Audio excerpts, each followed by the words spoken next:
The Green New Deal fights for healthcare and for Black American rights. Equality for all. Social and legislative change is necessary in achieving equality for these communities. As a white, middle-class woman, there are many things in my everyday life that I unconsciously take for granted. Fresh air, clean water, a safe community, protection by law enforcement. We are living in a pandemic of dehumanization. Black patients and mothers are more at risk from our healthcare system.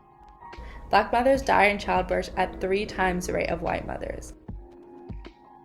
A Black woman is 243% more likely to die from childbirth than a white woman. These high numbers stem from the disproportionate toll of women not having health insurance, being more likely to have chronic conditions like high blood pressure and diabetes, hypertension, and unconscious biases embedded in the medical system. Throughout American history, minorities were sometimes blamed for their higher susceptibility to disease and illness, but the problem was not that their DNA was imperfect, but the racism forced upon them showing these effects. African Americans have higher blood pressure rates and rates of diabetes because of unequal access to healthy foods, lower rates of healthcare coverage, higher rates of asthma because of housing closer to factories, and suffer from hypertension, which can directly be caused by racism.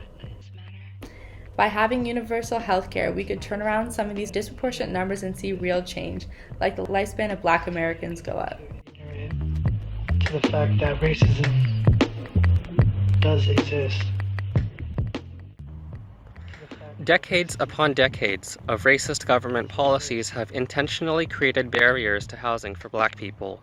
In one famous policy known as redlining, Black people were prohibited from accessing loans for home ownership.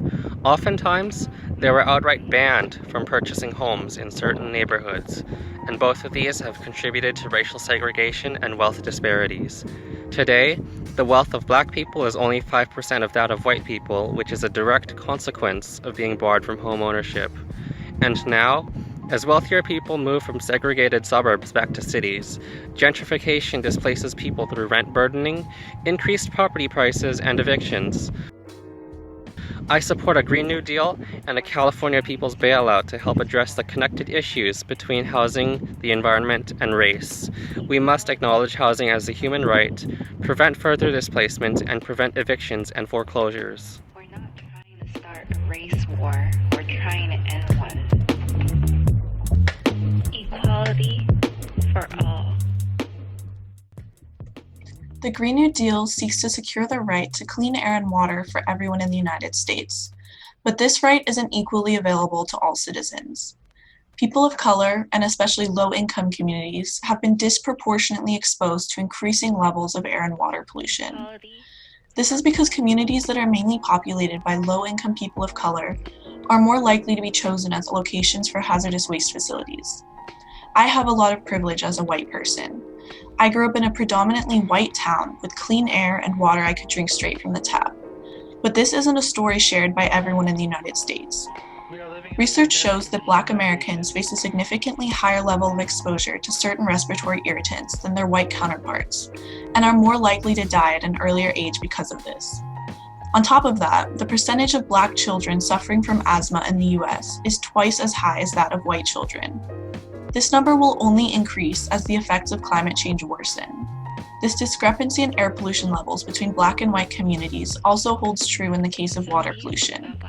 Close to half of the people living in Flint, Michigan are Black, whereas only 13% of the total US population is Black. As many people know, Flint's water has been undrinkable since 2014, and yet little has been done to address this issue over the past 6 years. The Flint water crisis is a perfect example of environmental racism.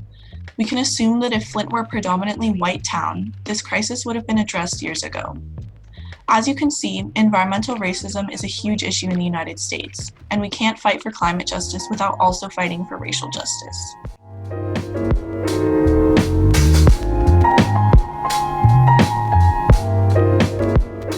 Being shielded by my white middle-class privilege all my life, I hadn't until college really started to educate myself and learn more about the conditions that many racial minority groups are forced to live with in this country on a day-to-day basis.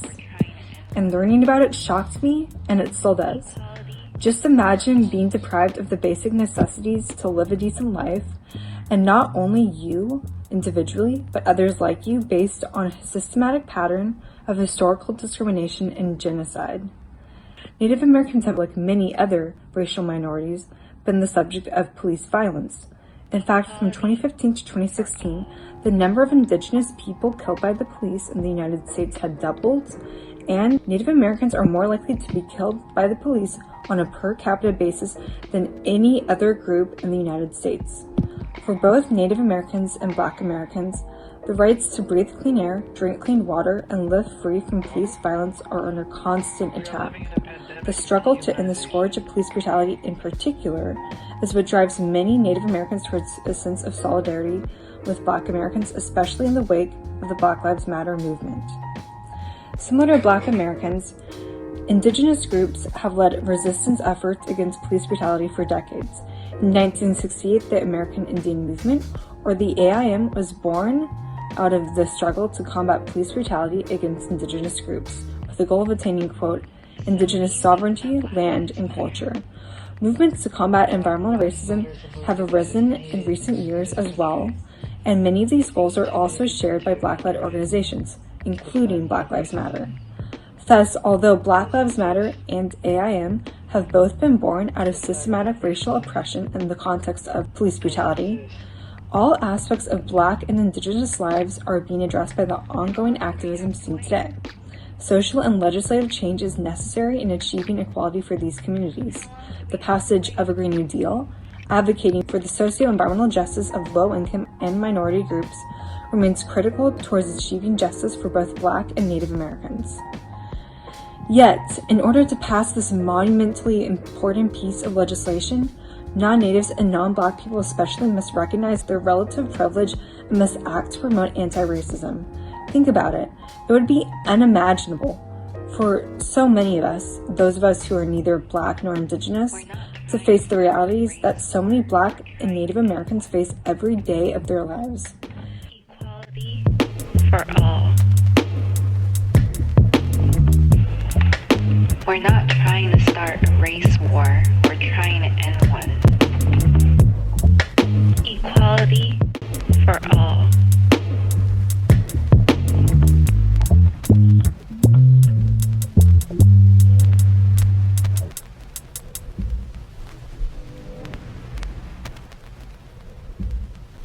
Equality for all. This is why the fight for sustainability cannot happen without the fight for greater social equality. This is why we cannot call ourselves good people if we act only within the interests of our own privileges and fail to actively pursue an agenda in the name of justice and equality. Now is the time to act, and as allies, we must therefore not only listen but respond to the demands of both Black and Native American communities.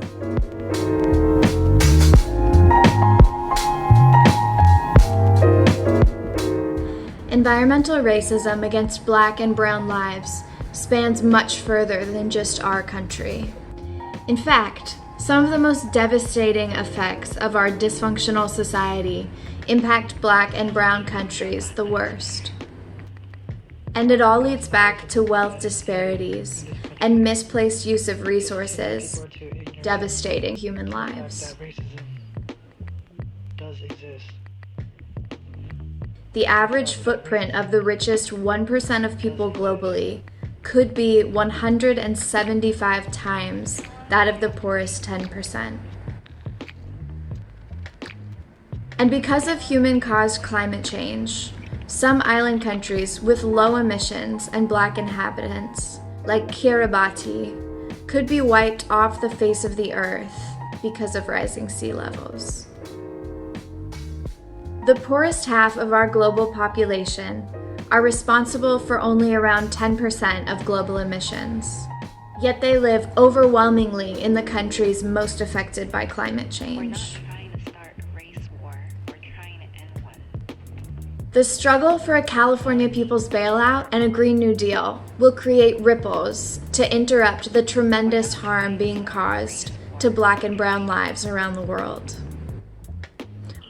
Our movement should strengthen connections with international movement building to stop climate change and bring economic justice.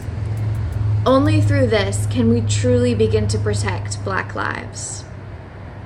This is why I support the Green New Deal and the California People's Bailout. And this is why I organize with Sunrise. Equality for all.